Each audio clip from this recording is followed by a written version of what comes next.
Hi everyone, I'm Robin Cunningham from the NCM Institute. I'd like to welcome you back to Ask NCM.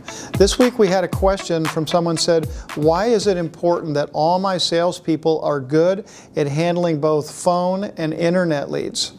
Well, it's really because we like to think that we are an internet dealership now. You know, 90+% of people are contacting our dealerships firstly through the internet, through our digital presence.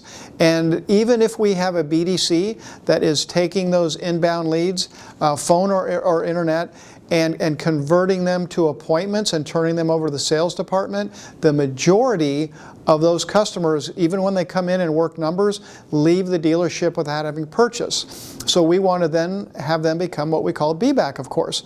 Well, those contacts are going to be made by internet and phone, and if we don't have very good training for those people, then we're not going to be, effective communicators, and we're not going to be able to add value to the process. So we're just big believer, BDC or no BDC.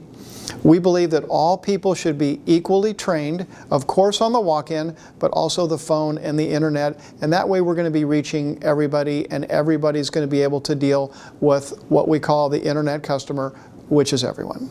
Okay, I hope this helps. Thanks very much.